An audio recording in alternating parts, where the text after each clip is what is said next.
le cirque meurtrier de la guerre en Ukraine exposé. Là c'est vraiment hardcore. La guerre entre la Russie et l'Ukraine a coûté la vie à des centaines de milliers de personnes et beaucoup d'argent aux Occidentaux sans que la raison de cette participation conséquente soit claire.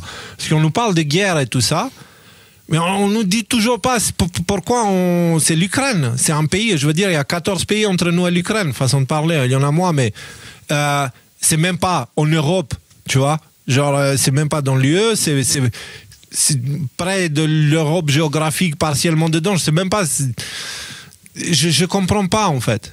Et on nous dit ouais c'est important parce que si l'Ukraine perd, nous on va perdre tout, mais on nous explique pas les mécanismes derrière. Pourquoi perdre une guerre en Ukraine, ça voudrait dire que la Russie va envahir la planète, tu vois. Alors, il est clair, à présent, que toute cette mascarade criminelle n'est pas du tout une histoire de guerre entre Zelensky et Poutine. Les médias montent, les politiciens aussi. Des mensonges qui coûtent des centaines de milliers de vies. Cela dit, le narratif est en train de changer très rapidement depuis l'arrivée de Trump. Allons jeter un coup d'œil aux nouvelles liées à cette guerre qui doit arrêter immédiatement. Déjà, on commence avec cette petite nouvelle qui va terrifier ceux qui utilisent les guerres pour blanchir l'argent, parce que si vous pensiez que le USAID c'était la grosse machine à laver de l'argent, vous vous trompez complètement. La source même de l'argent de l'État profond vient du complexe militaro-industriel qui crée des guerres pour ensuite prendre l'argent de l'État et dire hey, il y a une guerre là, du coup il nous faut de l'argent pour les tanks, blablabla. Et cette machine à laver d'argent, elle on va dire, elle est 100 fois plus conséquente que USAID. 100 fois en étant très gentil. Hein. Très gentil. L'USAID, c'est ce qui permet de les faire, les guerres. L'USAID, c'est ce qui permet de déstabiliser, mais c'est un des aspects, en fait. C'est une des façades de la machine à laver. C'est même pas la plus grosse. La plus grosse, c'est cette machine de guerre. Il crée des guerres. Ces guerres créent une situation chaotique et des lois martiales qui permettent de recevoir des thunes dans ces pays et de les envoyer où tu veux sans que le peuple ne le voit jamais. Et c'est ce qu'ils utilisent comme mécanisme pour blanchir de l'argent. À chaque fois qu'il y a une guerre, la majorité de l'argent qui va dans cette guerre, elle va dans la poche des mêmes. Toujours les mêmes. Donc là, dans ce cas précis, le sénateur Josh Hawley s'est engagé à présenter un projet de loi visant à tracer les dollars américains destinés à l'Ukraine dans sa guerre contre la Russie, après avoir évoqué la possibilité de dépenses corrompues sous l'administration Biden. Il dit, il est temps de mettre en place un inspecteur général chargé d'auditer chaque centime dépensé pour l'Ukraine. Ça, c'est hardcore. Hein. S'ils font ce travail-là, je pense que les gens vont être surpris de ce qu'ils vont découvrir. Et il a une heure plus tard, le républicain du Missouri a promis de donner suite à sa proposition. Je présenterai à nouveau au Sénat un projet de loi visant à créer un organisme de surveillance dont la seule responsabilité est d'auditer chaque dollar dépensé pour l'Ukraine. Il est vraiment allé. Et il y va, il veut checker où va l'argent en Ukraine. On le connaît, lui, parce qu'il est assez apprécié par Trump et l'administration Trump. Il a été assez présent, on va dire, pendant la période où Trump se faisait attaquer. Lui, il est resté quand même assez droit. Et là, il reçoit du soutien pour lancer ce genre de choses qui, Elon Musk, il va dire, ouais, cool, vas-y, viens m'aider, tu vois. Et s'ils vont checker où va l'argent des guerres, là, je vous dis, on va découvrir des choses que même nous, on sera surpris, tu vois. Donc, pendant qu'il y a ça qui se passe aux États-Unis, ici en France, ils se sont mis dans l'industrie de la moquette, mais pas pour la mettre par terre. Eux, ils roulent des pétards avec. Et ils fument des moquettes. Je ne sais pas ce qu'ils prennent en ce moment, les Occidentaux, mais vraiment, je vais cacher mes moquettes parce que bientôt, on sera en rupture de stock. Ils s'en foutent. Ils s'en foutent. En ce moment, ils se démasquent complètement. Ils n'aiment pas le fait, vous avez entendu que Donald Trump et Poutine se sont rencontrés. OK ? En Arabie Saoudite. Les délégations se sont rencontrées, pour être plus précis. Les délégations, oui, voilà. Ouais. Les délégations, mais on va dire que Poutine et Trump étaient derrière cette négociation. Et les médias occidentaux, ils disaient la paix menace l'ordre mondial. Littéralement, des titres qu'ils écrivaient, en fait. Et c'est là où vous comprenez que la machine à guerre, c'est la machine à sous, en vrai. Donc là, on a BFM qui dit guerre en Ukraine, Donald Trump qualifie Volodymyr Zelensky de dictateur sans élection. Et BFM semble surpris ou le dit d'une façon genre oh là là, qu'est-ce qu'il dit, ce fou, tu vois. Mais je vais vous lire ce que Trump a écrit exactement et ce qu'il a dit après qui est plus ou moins la même chose. Hein.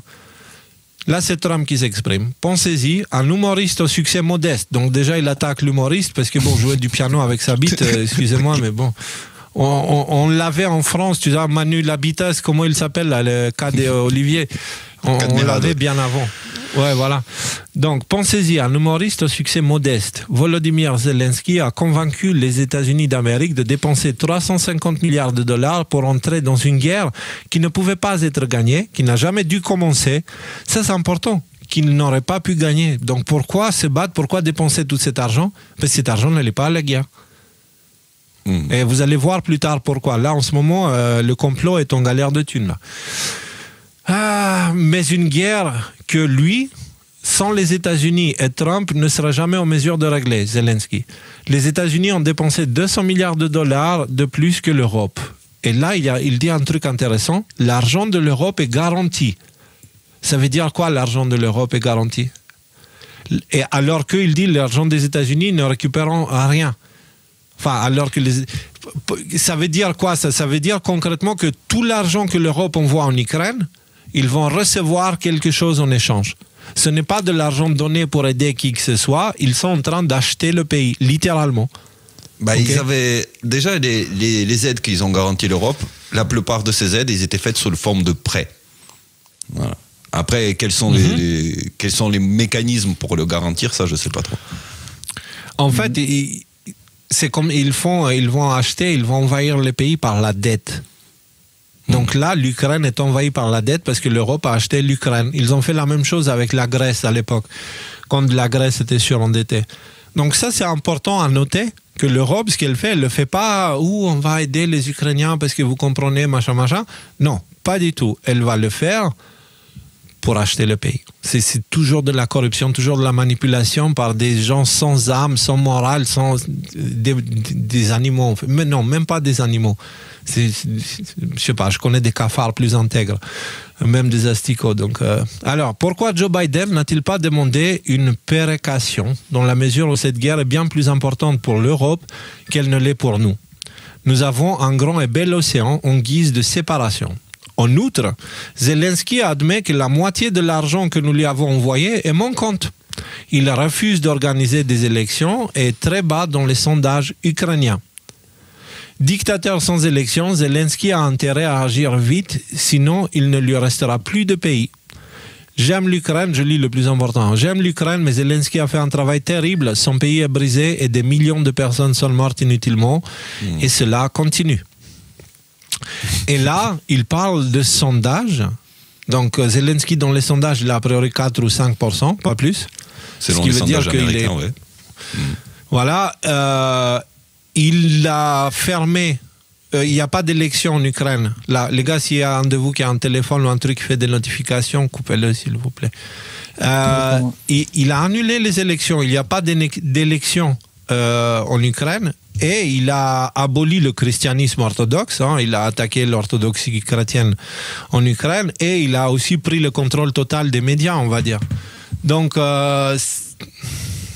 c'est un dictateur. Là, en ce moment, c'est un dictateur. Et BFM semble surpris, tu vois. Mais il y a quelque chose, puisqu'on parle des sondages. De l'autre côté, les Occidentaux ont sorti un sondage qui dit que non, Zelensky, il a une cote de popularité de 57%. Et on apprend en fait que ce sondage venait d'un ami de Zelensky. Oui, c'est un sondage ukrainien, quoi. C'est un sondage qui est fait sur commande de Zelensky, justement. Ouais, voilà. On apprend aujourd'hui que l'Ukraine, finalement, c'est pas cette grande démocratie et que ce qu'on est en train de défendre là-bas, finalement, c'est une dictature. Ce qui montre le visage de ceux qui veulent absolument défendre Zelensky à tout prix. Okay? Ils défendent une dictature. Dans la suite de la logique de ce que disait Vance à Munich, justement, où il a dit l'Europe, maintenant, elle défend plus du tout les mêmes valeurs que nous, les États-Unis, ni les valeurs de la démocratie, ni les valeurs de la liberté d'expression, etc. Vous êtes idéologiquement nos adversaires désormais. Voilà. Ouais. Et vous défendez des dictatures, donc ça va dans le même sens. Exactement. Et du coup, on a eu Elon Musk qui en ajoute une couche. Et il dit, il profite pour parler des notes de communauté, cette méthode de fact-checking de X. Et il dit, malheureusement, les community notes sont de plus en plus détournées par les gouvernements et les médias traditionnels. Je m'efforce d'y remédier.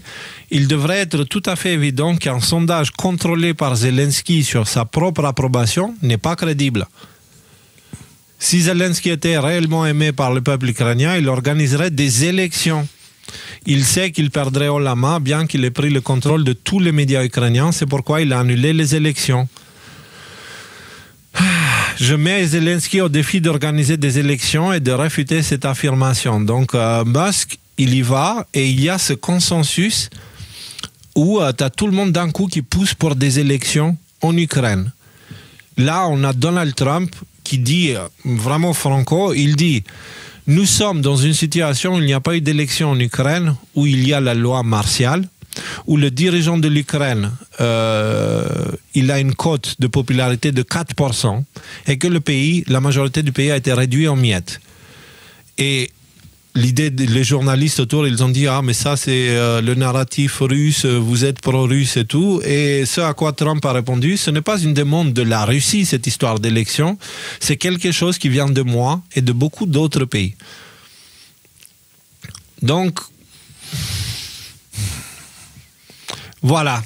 Et pour l'instant, tu sais ce qu'ils ont il y a dit quelque chose... Vas-y. Tu sais ce qu'ils ont dit en Ukraine? En Ukraine, ils ont dit, enfin tous les perroquets de Zelensky, ils ont dit, oui, Trump, il a été victime de la propagande russe. Okay, c'est vraiment genre un coup aux échecs suicidaire. Là, tu prends une grosse pelle et tu creuses le propre trou dans lequel tu vas t'enterrer.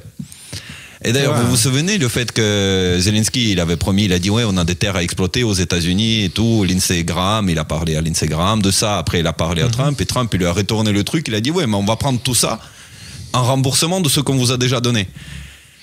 Et maintenant, Zelensky, il dit, c'est l'Europe qui nous a le plus donné, donc c'est à l'Europe qu'on va prendre qu'on va rendre le plus. Ouais. Et tu sais pourquoi ça s'est passé comme ça? Parce que la seule chose qui demandait Zelensky, c'est pas la sauvegarde de son pays, il s'en fout de l'Ukraine, mais royalement. Il demandait les garanties de sécurité personnelle. Et ça, moi je vous l'ai dit, hein, voilà, je vais me lancer. À un moment donné, Trump, il va le dévoiler. Que dans les conversations privées avec Zelensky, c'est le dernier demandait les garanties de sécurité personnelle pour lui et que Trump lui a refusé. Et c'est pour ça qu'il retourne son fusil d'épaule, Zelensky. Ben justement, ce que tu dis, ça va dans le sens de ce que dit Alexandre Loukachenko, qui, en peu de mots, hein, si vous voulez, on peut regarder, mais ouais, vas-y, on regarde. Je vais lire les sous-titres. J'ai toujours dit à Volodymyr Zelensky, j'ai toujours dit à Zelensky que les gens au pouvoir allaient changer là-bas et qu'il y aurait un nouveau leader qui allait dire « Je ne sais rien, je n'ai rien entendu ». Ça a toujours été comme ça. Donc construisons notre relation en fonction de nos intérêts et de nos principes. Il ne comprend pas ça. Et on ne peut pas le lui faire comprendre. Avant, il a fait Dieu sait quoi, et ensuite il est rentré en politique et n'était pas prêt pour ça. Et en plus, il aime l'argent. Ils t'ont donné un peu d'argent et t'ont dit, voici un manoir en Grande-Bretagne, achète-le avec cet argent. Et il pense pouvoir se poser là-bas avec sa femme et ses enfants et être heureux. Mais tu ne seras pas heureux. Tu vas être un traître pour ton peuple. Et à la fin, le même Kirilo Boudanov va envoyer quelqu'un, Kirilo Boudanov, qui est directeur du renseignement militaire ukrainien. Okay? Boudanov va envoyer quelqu'un pour l'éliminer comme un traître. C'est tout. Ce scénario ne peut être écarté. Donc en gros, ce qu'il dit, c'est Zelensky, il est une marionnette. ceux qui l'ont maintenu, poussé, protégé, etc., à un moment donné, ils vont juste changer de personne, ils vont mettre toute la faute à Zelensky, ils vont l'assassiner, et le nouveau, il va venir, il va dire « Ah non, mais on savait rien, on savait pas, et tout ça, tout ça. » Donc, et pour finir, dans cette histoire, on va regarder ce que dit Alexander Dugin. Donc, c'est un des guides spirituels de Poutine, si on peut dire ça comme ça. Mais c'est quelqu'un qui a attiré mon attention parce que c'est le seul que j'ai entendu parler aussi de Baron Trump. Je ne sais pas si vous vous rappelez, nous on dit depuis longtemps, gardez un œil sur Baron Trump, gardez un œil sur Baron Trump. Et lui, le 24 janvier, il a publié un tweet où il dit « J'admire Baron Trump, le roi futur de Canada, enfin des États-Unis et du Royaume du Canada. » Voilà. Et il n'y a personne qui a parlé de ça. Je connais personne d'autre. Et je pense ça, c'est des informations qui ne sont pas accessibles à tous, on va dire. Donc le fait qu'il publie ça, ce mec-là, vraiment garde un œil près, il sait ce qu'il passe à des niveaux très profonds. Et donc, qu'est-ce qu'il dit, ce bonhomme? Je pense qu'il est trop tard, il dit. Trop tard pour tuer Poutine ou Trump, parce que les tendances qu'ils ont lancées, les énergies qu'ils ont libérées, les puissances qu'ils ont déveillées, ils transcendent déjà leur personnalité humaine. Donc cette fois, la version de Trump 2.0, ce n'est pas le même que le premier Trump, la première administration. Il était solitaire, il était un individu unique pendant son mandat, et maintenant, il est l'Amérique. Il est un peuple. Il a autour de lui une nouvelle génération de dirigeants américains. Et ils ont déjà montré qu'ils étaient capables de faire des choses incroyables. Voilà. Donc, Dugin qui annonce officiellement la fin de l'État profond, il n'y a plus de retour en arrière. La guerre est déjà gagnée. Maintenant, c'est juste d'aller choper. Voilà. Dugin, c'était l'idéologue du panslavisme et globalement, comme tu dis, un peu le leader, le mentor spirituel dans la compréhension aussi bien géostratégique que spirituelle de l'aspect russe pour Trump. Pour Poutine. Et peut-être pour Trump, qui sait. Peut-être c'est un lapsus révélateur. Mais moi, tu t'as dit que c'était la dernière nouvelle. Mais il y a une toute dernière nouvelle que j'ai mis dans le dump. Franchement, il faut en parler. Elle est sortie il y a 3 heures, à peine avant le live. Et c'est donc les médias mainstream qui nous dévoilent les choses dont on a parlé au précédent live. Le tout dernier que tu as mis. Ouais, le tout dernier. Ouais. Ok. Hop, on regarde. Thierry, partageage de l'écran. Merci. Trump sera à Moscou pour les commémorations de la fin de la guerre. Le 9 mai, on va voir Trump et Poutine à Kremlin lors du défilé du 9 mai ensemble. C'est plus arrivé depuis 30 ans. La dernière fois, c'était quand il y avait Boris Yeltsin et Bill Clinton en 1995. Et là, dans cette confédération, vous savez ce que ça signifie? Qu'est-ce qu'on célèbre le 9 mai? C'est ça qui est important. Ouais. Là, symboliquement, on a dirigeants russes et américains pour célébrer la victoire sur le nazisme. C'est une nouvelle de dingue. C'est un nouveau paradigme mondial carrément qui est annoncé. là, il sera à Moscou. Mais bon, voilà. Non, c'est important et surtout qu'il y a cette idée, ils ont voulu supprimer les efforts de la Russie contre le nazisme en fait. Ils ont voulu supprimer ça de l'histoire et maintenant, voilà, à l'école, on apprend que c'est les Américains qui ont sauvé le monde. Or, pas du tout, en fait. Les Américains se sont impliqués à la fin seulement pour les intérêts de l'État profond parce que c'est en s'impliquant à la Deuxième Guerre mondiale qu'ils ont réussi à construire le complexe militaro-industriel, cette pieuvre dégueulasse qui est en train de vider le monde de son énergie depuis et qui est, le mal incarné. Bordel, ils ont détruit le monde depuis un siècle. Tu as raison, parce que c'est justement grâce à ça, grâce à cet effort en fin de guerre, qu'ils ont pu créer et l'OTAN et l'Union européenne. Mais pas que, hein, et l'OMS, et la Banque mondiale, et le FMI, toutes ces institutions qui ont été utilisées pour faire ce complot, un complot que maintenant on n'est plus fou de parler de complot, parce qu'on le voit, le putain de complot, il est évident. Il est frotté devant nos gueules comme ça, et il faut être vraiment dans un déni de plus en plus sévère pour ne pas le voir. Ceux qui n'arrivent toujours pas à le voir, c'est pas grave, ils vont se prendre les prochains coups. Et plus ils tardent, plus ils vont galérer pour la transition. Donc j'espère que vraiment tout le monde va commencer à regarder du bon côté, parce que là on entre dans une ère vraiment, ceux qui ne sont pas attentifs, ils risquent de tomber de très très très haut, et ça peut faire très mal. Donc voilà. Qu'est-ce que ça t'inspire tout ça, Jean-Paul, Michael? Jean-Paul, je pense que c'est... Enfin, moi, ça m'excite un peu de voir tout ça, parce que c'est un peu tout ce qu'on attendait. Et là, de voir que toute cette merde qui est en train de drainer l'humanité à sa perte, en fait, hein, parce que si on continue dans la direction qu'ils essaient de nous emmener, on va à la perte, clairement. Et là, tout ça qui est en train de nettoyer, d'être remis... Enfin, bon, ça, le nettoyage, là, il y a encore beaucoup de merde à nettoyer, mais c'est le début de... Tu sais, j'aime bien prendre cette métaphore de, tu sais, quand t'as un gros bouton plein de pus, là, et quand tu le presses, ça fait bien mal et c'est bien dégueulasse. Et c'est un peu là où on en est, et puis après, tu nettoies, et puis du coup, ça se guérit, et ça part, il n'y a plus rien. Ouais. Et pour moi, on est en train de péter. Passer, quoi. La Terre, elle a de l'acmé. Tu vois, la Terre, elle a des boutons, et il y a quelqu'un qui...